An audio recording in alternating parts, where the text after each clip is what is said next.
Muy buenos días, chicos. Bienvenidos a esta segunda semana en la cual continuaremos con las clases de apoyo para el ingreso 2022. En el día de hoy se tratará el módulo de Derecho y Organización Jurídica a cargo de la doctora Constanza Antorena. Buenos días y adelante, doctora. Hola, buenos días. Gracias, Verónica. Muy amable. Bien, chicos. Continuando donde nos habíamos quedado la clase anterior, vamos a arrancar a ver en la clase de hoy los derechos del hombre a los derechos de la mujer. Bien, nosotros habíamos visto que los derechos del hombre y ciudadanos fueron exclusivamente para los varones, ¿sí? Para los hombres.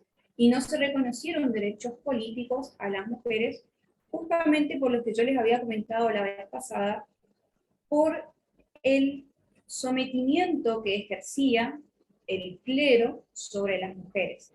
Entonces, teniendo en cuenta esto, se consideraba que las mujeres, al momento de intervenir en decisiones políticas, no lo iban a hacer libremente, sino que iban a estar sometidas al poder del clero. Entonces, decían que el clero lo que iba a hacer era usar este sometimiento para intervenir o retrasar las evoluciones que se estaban buscando, los distintos campos. Entonces, acá vamos a empezar a ver un paradigma de cambios de la evolución, donde empieza a notarse el derecho a las mujeres a votar. Y es así que recién en 1871 se reconoce a la mujer el derecho al sufragio por la Comuna de París. Aunque la Comuna de París duró por un breve lapso de tiempo y con su caída también cae el derecho que se le ha reconocido a las mujeres de poder acceder al sufragio. Y es hasta 1944, ¿sí? Imagínense el lapso de tiempo, 1871 y 1944, no se le había reconocido este derecho. ¿Sí? En abril de 1944 se expidió una ordenanza a través de la cual se le reconoció el derecho del voto y a escoger representantes políticos. Este derecho se vio efectivamente ejercido tanto por varones como por mujeres en las elecciones de 1945.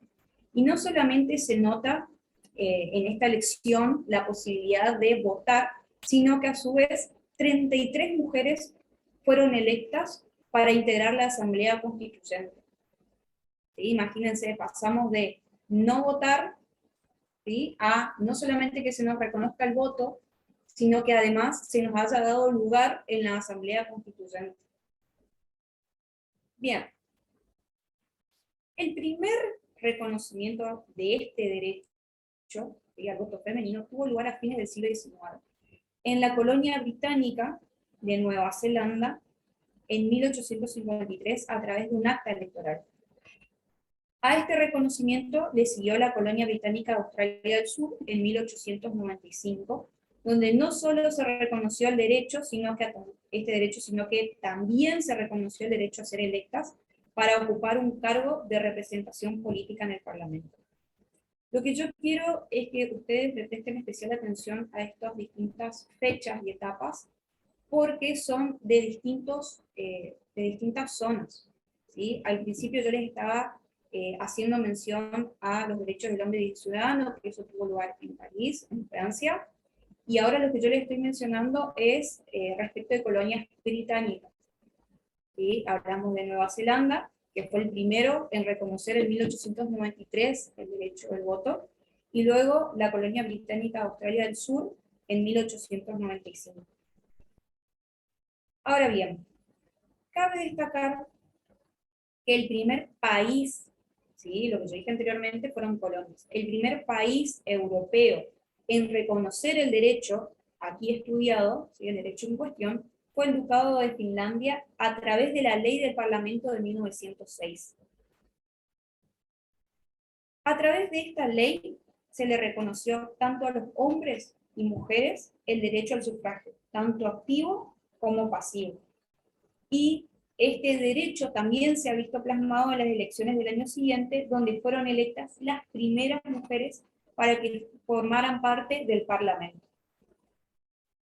A este reconocimiento se le fueron sumando otros países, tales como por ejemplo Noruega en 1913, Gran Bretaña en 1918, Unión Soviética, Alemania, Canadá en 1919 y Estados Unidos en 1920 a través de la 19ª enmienda, en la cual se reconoció la igualdad jurídica y política, tanto de hombres como de mujeres.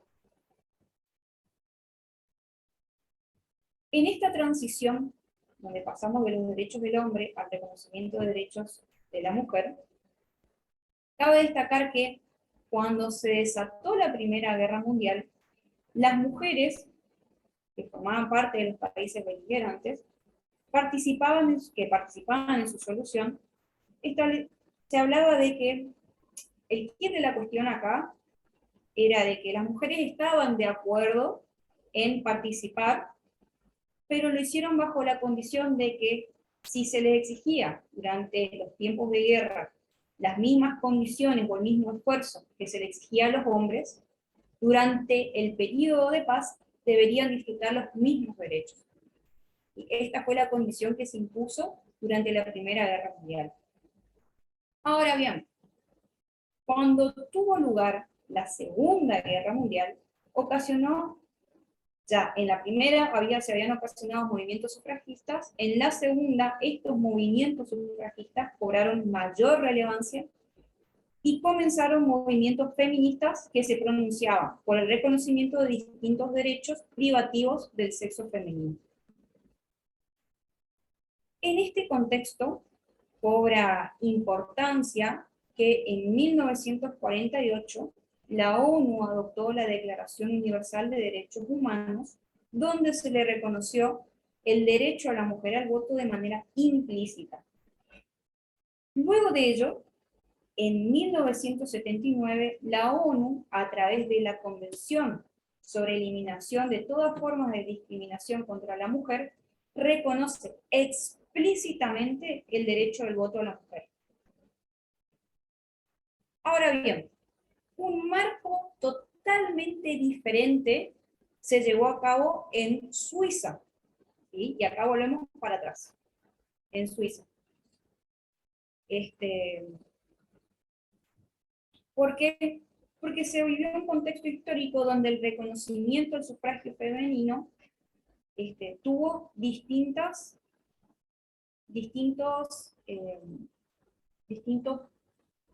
momentos de importancia, ¿sí? En 1958, la Asamblea en Suiza aprueba una propuesta de reforma constitucional para que se le reconozca justamente este derecho a las mujeres. Pero para que pueda sancionarse de manera definitiva esta reforma de la Constitución, se sometió al referéndum. Y el referéndum masculino no aprobó la sanción de esta reforma constitucional. Esto es a nivel país. Ahora bien, a nivel de las comunas de Suiza, en 1957 la comuna del cantón de Valais fue la primera en aprobar el voto femenino dentro de sus comunas. Este ejemplo de esta comuna fue seguido por otras comunas, pero amén de ello, a nivel federal se seguía manteniendo el rechazo de permitirles a las mujeres votar. Tal es así que, imagínense que en 1968, en Ginebra, que en ese entonces era la ciudad más grande que tenía Suiza, estaba liderada por una alcaldesa, ¿sí? Por una mujer, y ni encontrándose en esa posición política, se le permitió participar en las elecciones federales. ¿Sí? Es decir, a nivel Estado, no se le permitía a la mujer votar. No fue hasta que tuvo lugar la Convención de los Derechos Humanos del Consejo de Europa, que cuando Suiza decide firmar la convención, lo hace haciendo reserva de que la igualdad jurídica de sexos no iba a entrar en vigencia en su territorio. Cuando un Estado hace reserva al momento de adherirse a alguna convención, significa que acepta lo que la convención dice, menos de lo que justamente hace reserva. Y entonces, ¿qué hizo Suiza? Dijo, bueno, yo acepto la Convención de los Derechos Humanos del Consejo de Europa, pero me reservo de que no se va a aplicar en mi territorio la igualdad jurídica de sexos. Y eso es lo que dijo Suiza. Ahora bien, provocó tal escándalo esta reserva que tuvo que replantearse la idea y la situación. Y es así como nuevamente se somete a la Asamblea Constituyente una nueva reforma de la Constitución Federal, que, sometida a referéndum en 1971, fue aprobada por las 2/3 partes de la población masculina. Entonces, a partir de este momento se le reconocieron plenos derechos políticos a la mujer en Suiza. ¿Sí? Imagínense cómo, cómo en los distintos estados o los distintos países la evolución de los derechos del hombre a los derechos de la mujer fueron variando específicamente desde el punto de vista del sufragio. ¿Sí? Bien. Vamos a pasar a hablar de la elaboración de la Declaración de los Derechos Humanos de la ONU de 1948 y los pactos de 1966.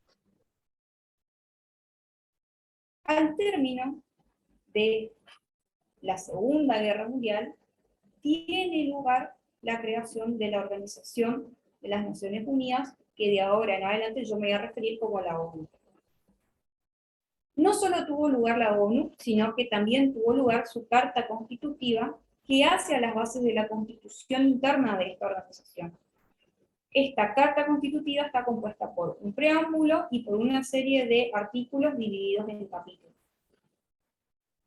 Es acá donde se reconoce la necesidad de reafirmar la fe en los derechos humanos y el respeto universal a estos derechos. Lo problemático aquí fue que no se precisaron cuáles de esos derechos o a qué derechos se hacía alusión de manera específica. Y con el propósito de subsanar, la ONU crea la Comisión Universal de Derechos Fundamentales. El proyecto de Declaración Universal de los Derechos Humanos se sometió a consideración de la Asamblea General de la ONU, que en el capítulo siguiente nosotros vamos a ver específicamente los organismos centrales de la ONU y vamos a ver cuál es el rol que cumple cada uno de estos de ellos. El proyecto de Declaración Universal entonces de los Derechos Humanos fue sometido a consideración de la Asamblea General el 10 de diciembre de 1948 en París, y se adopta a través de la resolución 217A. Esa es la denominación de la resolución que aprueba la Declaración de Derechos Humanos.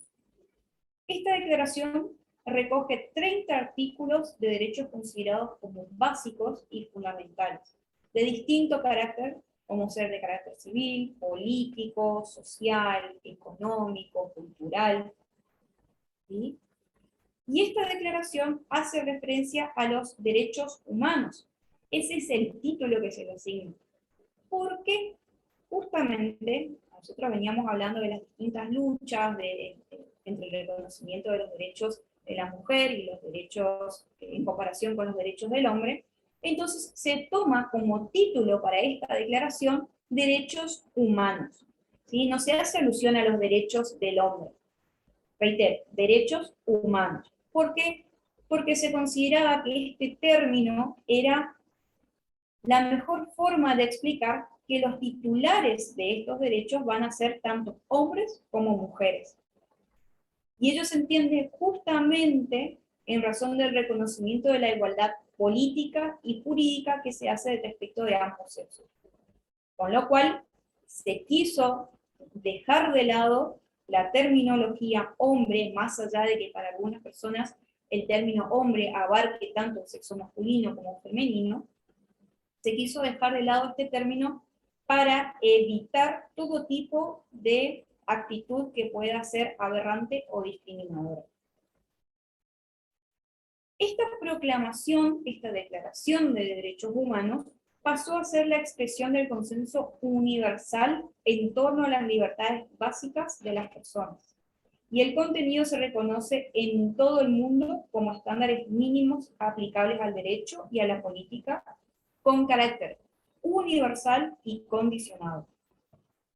¿Sí? Es decir, con esta proclamación de derechos humanos se hace realidad un sueño de carácter universal, es decir, el sueño de la humanidad de poder concretar una perspectiva jurídica que exprese ideales de igualdad, de justicia y dignidad para todas las personas, y no exclusivamente para el sexo masculino. Amén de la importancia que tuvo esta declaración, el contenido no logró ser formalizado como un tratado obligatorio para los estados firmantes y se limitó a ser una declaración de derechos humanos, que lógicamente tiene que ser tomado por los estados como ideal orientativo para la humanidad. Es decir, que si llega a haber algún conflicto interno en alguno de los estados, debe acudirse a la Declaración de Derechos Humanos para poder interpretar y lograr una solución al conflicto en aras justamente de proteger los derechos humanos. Debido a este carácter de declaración, ¿sí?, de declaración de derechos humanos, la Asamblea General adopta en el año 1966 dos pactos que ustedes los van a poder encontrar como pactos de Nueva York o pactos internacionales de derechos humanos. Estos pactos tienen fuerza vinculante e indiscutible para los estados firmantes, ¿sí? Y estos pactos son el Pacto Internacional de Derechos Económicos, Sociales, Culturales, y por otro lado el Pacto Internacional de los Derechos Civiles y Políticos, que a su vez cuenta con dos protocolos facultativos. Uno es de 1966 y uno es de 1989. Estos convenios, presentados a la firma y ratificados por los estados, obligan que justamente estos estados que han ratificado o firmado estos pactos se tornen obligatorios en sus ordenamientos, ¿sí? Es decir, si bien la Declaración de Derechos Humanos no va a ser obligatoria porque no tiene fuerza de tratado, sí lo son los pactos internacionales de 1966. Pacto Internacional de Derechos Económicos, Sociales y Culturales, Pacto Internacional de los Derechos Civiles y Políticos, con sus dos protocolos facultativos, uno de 1966 y otro de 1989. Estos pactos son obligatorios para los estados que han firmado y ratificado, ¿sí?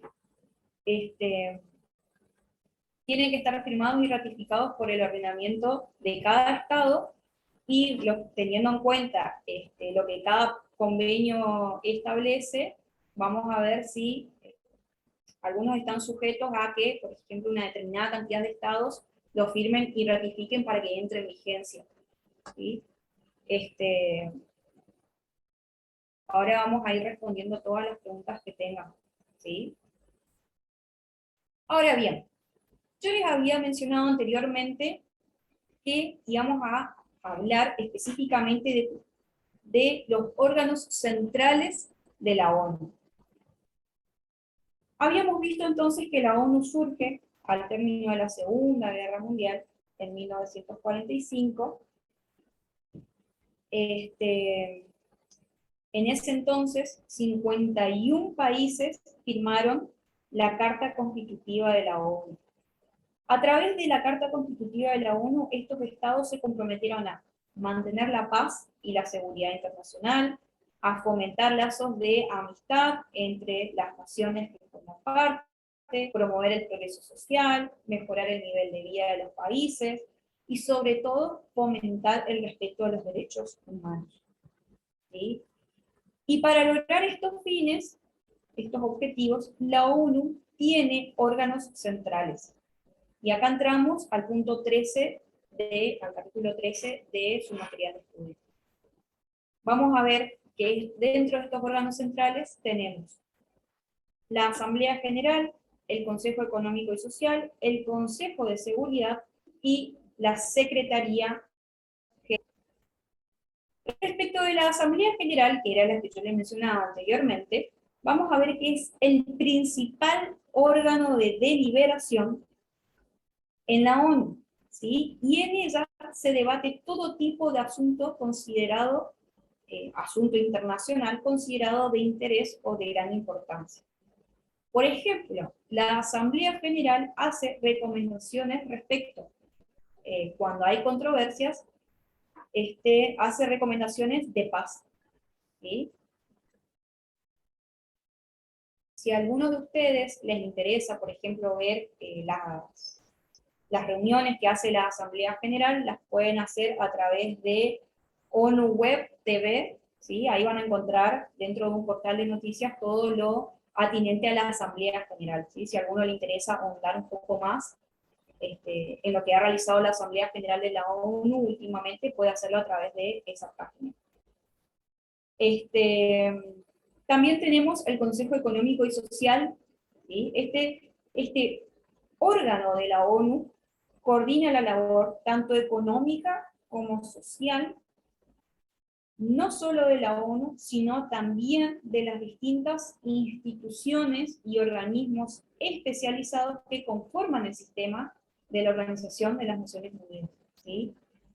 Por ejemplo, en enero de 2021, el presidente de este consejo había destacado que el papel central de este consejo iba a estar destinado a lograr el desarrollo sostenible, a lograr que se pueda poner fin a la pobreza, como así también reducir o mitigar el impacto que produce el cambio climático.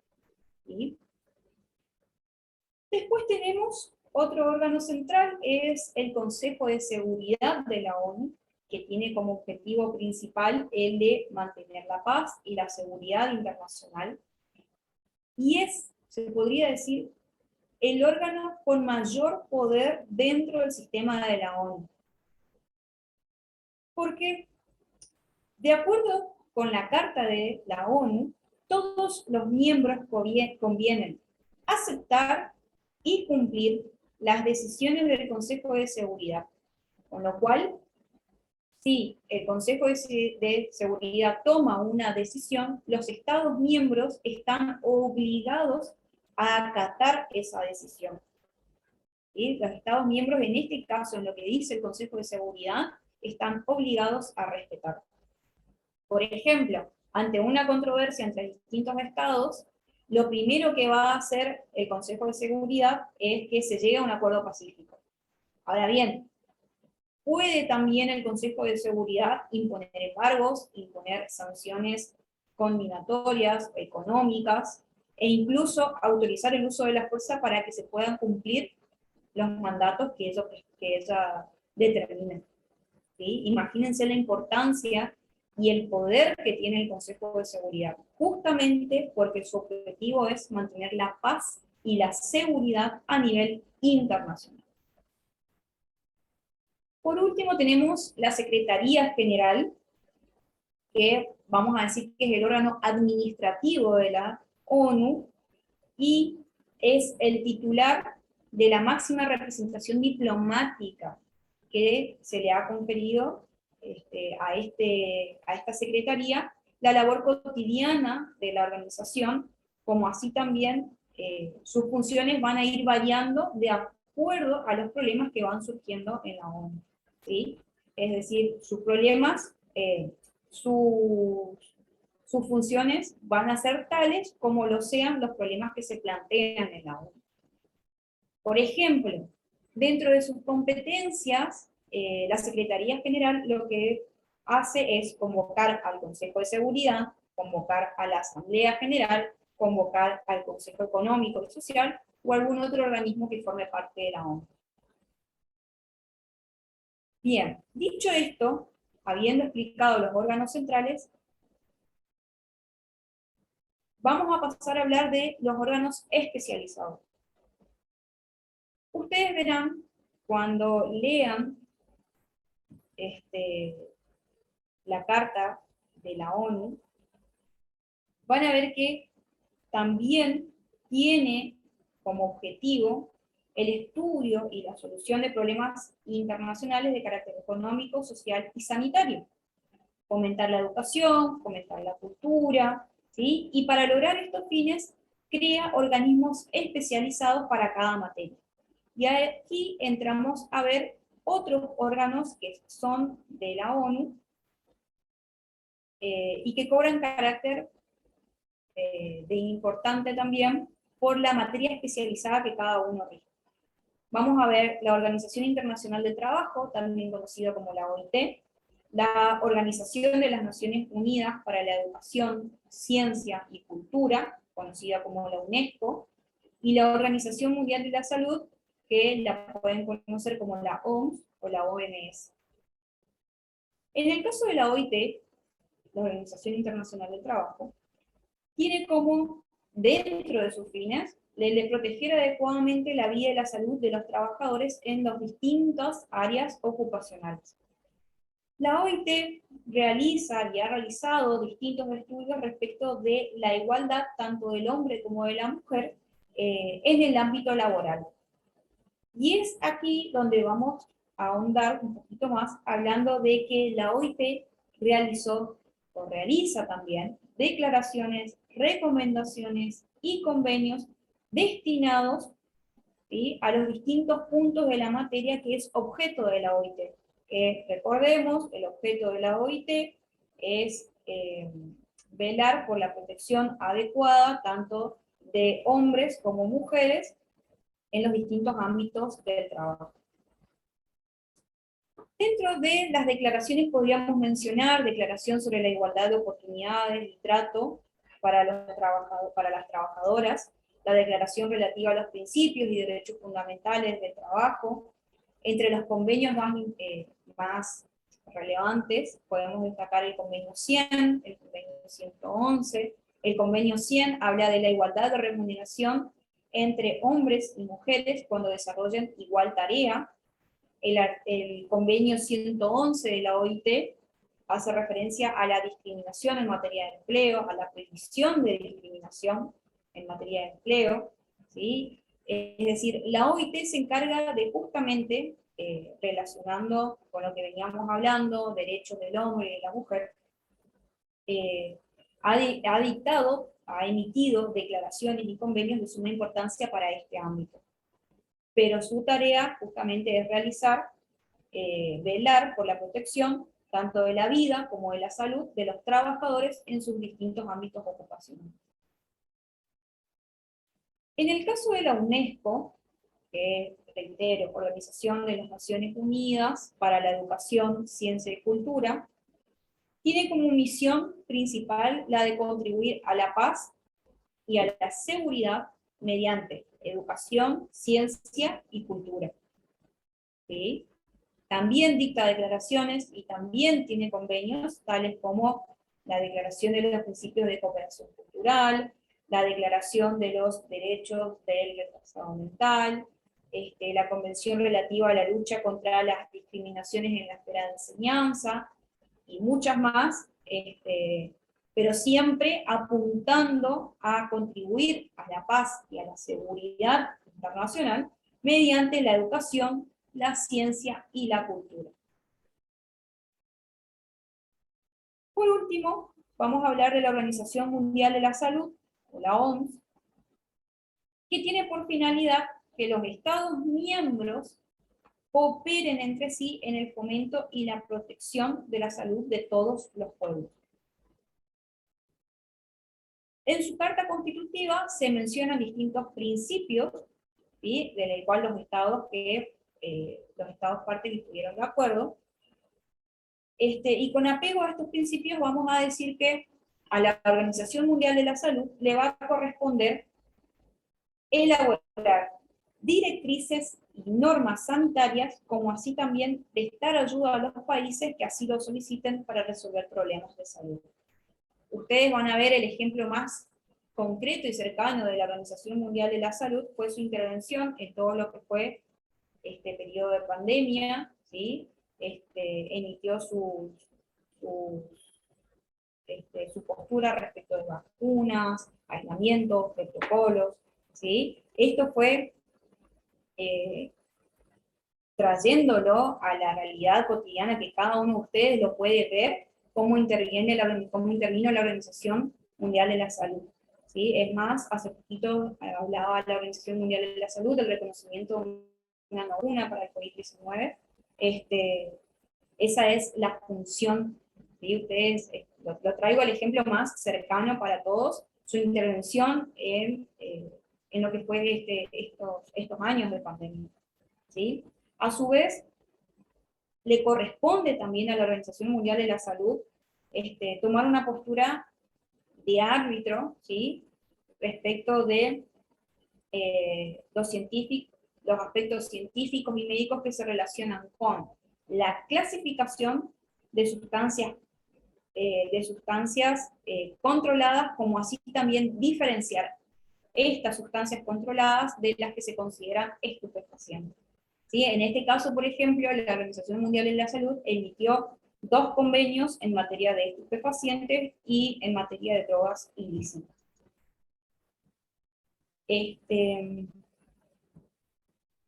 Bueno, esto es en base a los organismos especializados. Ustedes van a ver entonces que la Organización de Naciones Unidas, la ONU, tiene, por un lado, órganos centrales, por otro lado, órganos especializados. ¿Sí? Especializados puntualmente en la materia que a cada uno le corresponde.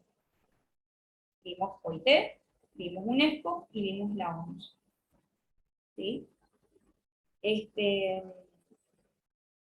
Siguiendo con el material de estudio que ustedes tienen, entran a ver las declaraciones, recomendaciones y convenios de los organismos especializados que se relacionan en los derechos humanos, y lo que van a ver en este capítulo puntualmente es justamente la declaración y las distintas recomendaciones y convenios dictados por cada uno de los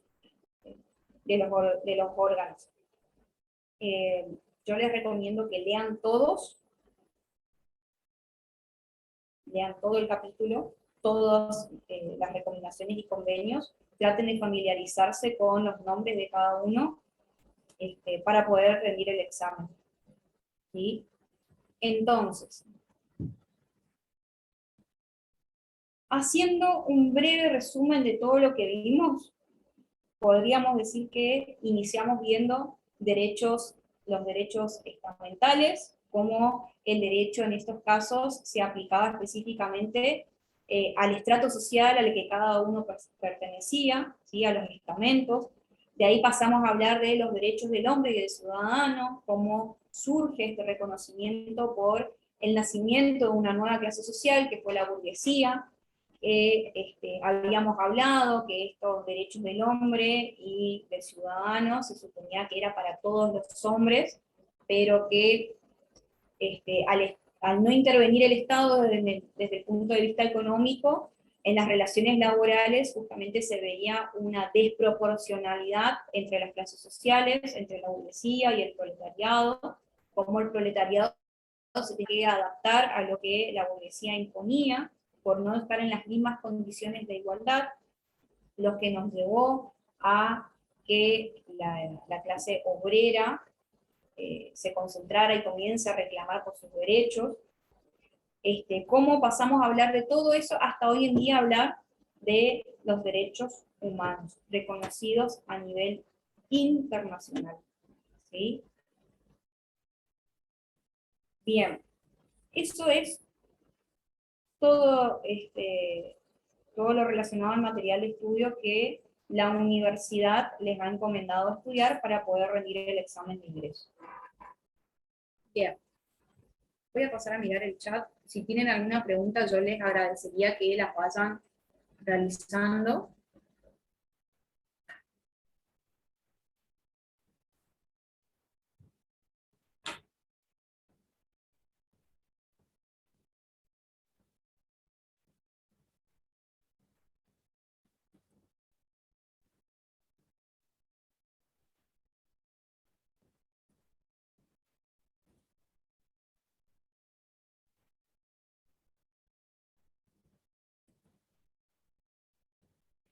En el caso de que pregunta a partir de que un país lo firma, serían obligatorios. Bien. En este caso ustedes tienen que tener en cuenta que muchas veces van a estar condicionados a la condición de su vigencia. ¿Sí? Cuando nos referimos a las condiciones de su vigencia, significa que un convenio o un pacto va a tener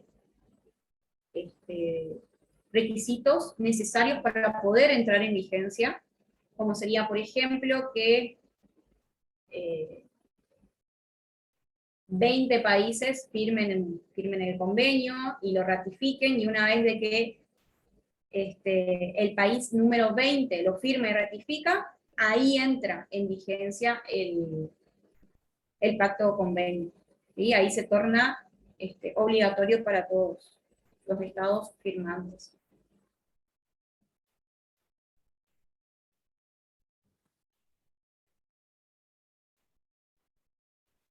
Respecto del ítem 14 de el material de estudio que ustedes tienen, si lo miran detalladamente, van a encontrar la Declaración Universal de los Derechos Humanos, que tiene el preámbulo y los distintos artículos, ¿sí? Ustedes lo tienen que leer uno por uno. Nosotros le habíamos hablado la clase pasada con la compañera de Franja Morada, de que ustedes tienen que leer los artículos y tienen que tratar de interiorizarse con cada uno respecto de su contenido. No se les pide que sepan de memoria, pero sí que los identifiquen puntualmente. En cuanto a lo que sigue de la declaración, van a tener las principales declaraciones sobre derechos humanos, cada uno con su título, fecha, resolución, en algunos casos, y los principales tratados sobre derechos humanos, ¿sí? Que los tienen que leer, por lo menos sepan cuáles son los que menciona el libro. No es necesario que, yo considero que no es necesario que vayan a interiorizarse uno por uno con cada uno de ellos, con que los hayan leído y sepan, creo que estaría suficiente. Respecto a si yo iba a armar el preguntero, me voy a comunicar con los chicos de Franja Morada, a ver cómo, porque tenía entendido que ellos lo iban a hacer, pero yo me voy a comunicar con ellos y brindarles el apoyo que necesiten para poder darles los pregunteros. Los derechos estamentales, acá que dice que no se entendió muy bien, derechos estamentales nosotros los habíamos visto en la primera clase. Los derechos estamentales básicamente en lo que tratan es que de acuerdo a tu estamento, ¿sí? Cuando nosotros hablamos de estamento nos estamos refiriendo al estrato social, ¿sí? De acuerdo a tu estrato social se te iban a reconocer determinados derechos. Y en base a ello, no solamente los derechos, sino también la protección que cada uno tendría. Nosotros habíamos hablado de los distintos estamentos, que eran 3. Habíamos hablado de la nobleza, del clero y del tercer estado, que estaba compuesto por el tercer estamento, que estaba compuesto por los campesinos, los artesanos y los comerciantes. Les había comentado también en esa clase, en esa oportunidad, que se basaba especialmente por el principio hereditario, que significaba que, de acuerdo a la familia en la que vos nacías, se te asignaba un estamento. Y cada estamento, reitero, determina cuál es el derecho que cada uno va a tener en la sociedad.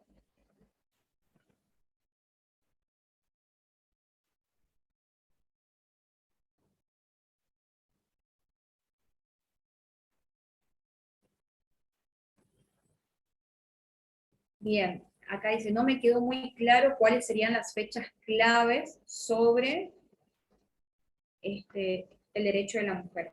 Nosotros habíamos visto que la evolución en ese caso se iba a dar teniendo en cuenta el derecho a votar, ¿sí? El derecho a votar y a participar de la vida política, ¿sí?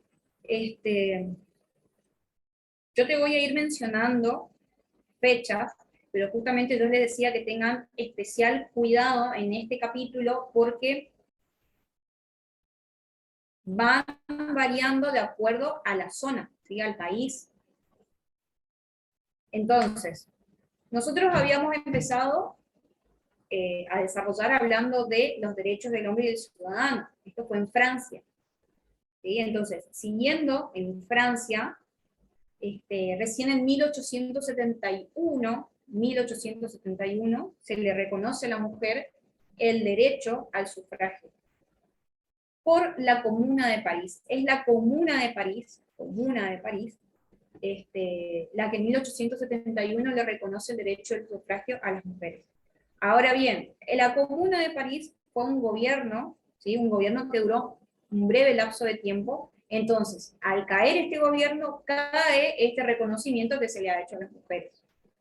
Y recién, siguiendo en Francia, en 1944 se le reconoce este derecho, a través de una ordenanza donde se le reconoce el derecho al voto y a escoger representantes políticos.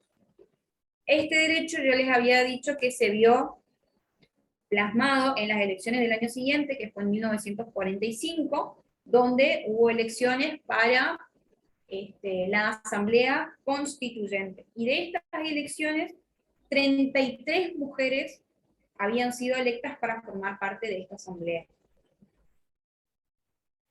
Ahora bien, dejamos de lado Francia, el primer reconocimiento del derecho al voto femenino tuvo lugar a fines del siglo XIX en la colonia británica de Nueva Zelanda, en 1893, ¿sí? 1893, ¿tá? A través de un acta electoral. Este reconocimiento también se vio en la colonia de Australia del Sur en 1895. 1895 en la colonia británica de Australia del Sur. Les digo así para los que van anotando.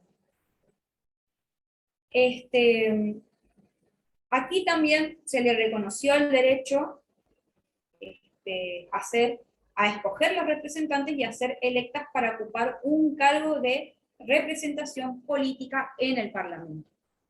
¿Está? Bien, pasamos a otro contexto. El primer país europeo en reconocer el derecho del voto a la mujer fue el Ducado de Finlandia. El Ducado de Finlandia, a través de la Ley de Parlamento de 1906. 1906. ¿Sí? Donde se le reconoció tanto a hombres como mujeres el derecho al voto, tanto activo como pasivo, que nuevamente se vio plasmado en las elecciones del año siguiente, ¿sí? Donde fueron electas las primeras mujeres para formar parte del Parlamento. ¿Sí? A este reconocimiento se sumando otros países como Noruega en 1913, Gran Bretaña 1918, Unión Soviética, Alemania y Canadá en 1919, y en Estados Unidos en 1920 a través de la 19ª enmienda que reconoce igualdad jurídica y política a hombres y mujeres. Bien. Vamos a otro contexto. Cuando se desató la Primera Guerra Mundial, y esto era un paréntesis que yo les hacía, las mujeres que formaban parte de las decisiones de los estados beligerantes aceptaron participar siempre y cuando, bajo la condición de que si a las mujeres se le exigía un mismo esfuerzo que a los hombres durante el periodo de lucha, En el periodo de paz tendrían que gozar entonces los mismos derechos. ¿Sí? Y es acá donde empiezan a notarse los primeros movimientos sufragistas, que con posterioridad en la Segunda Guerra Mundial, estos movimientos sufragistas tomaron mayor relevancia y comenzaron distintos movimientos feministas. No solamente ya por el reconocimiento del derecho del voto, sino que además para el reconocimiento de derechos privativos del sexo femenino. Bien. En este contexto aparece en 1948 la Declaración Universal de Derechos Humanos, adoptada por la ONU, que luego, que reconoce implícitamente, les había dicho yo, implícitamente, el derecho del voto a la mujer, pero recién en 1979 la ONU lleva a cabo la Convención sobre la Eliminación de todas las formas de discriminación contra la mujer, y recién en esta convención se la reconoce de manera explícita el derecho del voto de la mujer.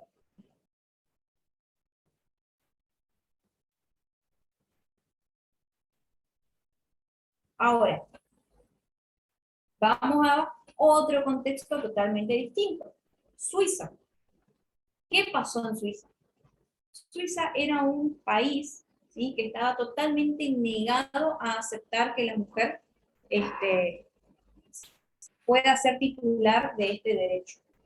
Y es así que en 1958 la Asamblea Constituyente propone una reforma de la Constitución Federal en el cual se le permitía a la mujer votar, ¿sí?, se le otorgaba este derecho. Pero para poder aprobar definitivamente esta reforma constitucional, se sometió al referéndum. Y por este referéndum se rechaza este proyecto de reforma, ya que los hombres suizos no la aprobaron. ¿Sí? Esto es a nivel país. A nivel comuna, ¿sí?, en 1957, la comuna de Cantón de Valais es la primera comuna en reconocer el voto femenino. Este ejemplo fue seguido por otras comunas. Pero a nivel país se seguía manteniendo el rechazo de participación de la mujer en elecciones federales. Y yo les decía, fíjense que el rechazo era tal que en Ginebra, 1968, que era la ciudad más grande en ese entonces, estaba siendo gobernada por una alcaldesa, una mujer, y ni en ese cargo político se le autorizó participar en las elecciones federales. Y eso es lo que yo les mencionaba.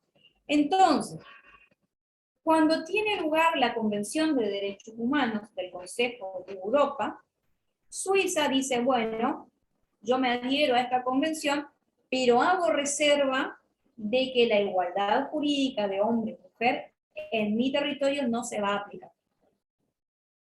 ¿Sí? Eso es lo que hace Suiza. Entonces, al hacer esta reserva, genera un ambiente de conflicto, empieza una problemática que hace que se replantee la idea de si la mujer va a ser titular o no del derecho al voto. Y es así como la Asamblea Constituyente nuevamente somete a referéndum una reforma de la Constitución Federal en la que se acepte el derecho de las mujeres a votar.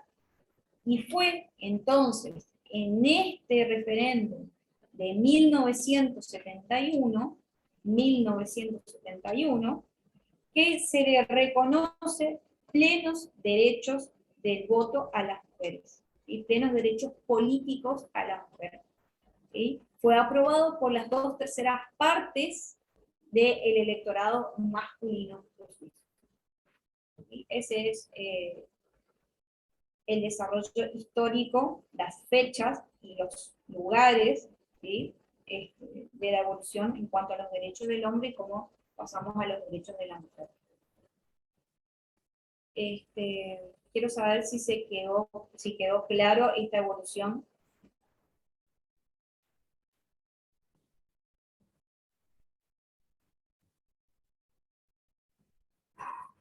Bien.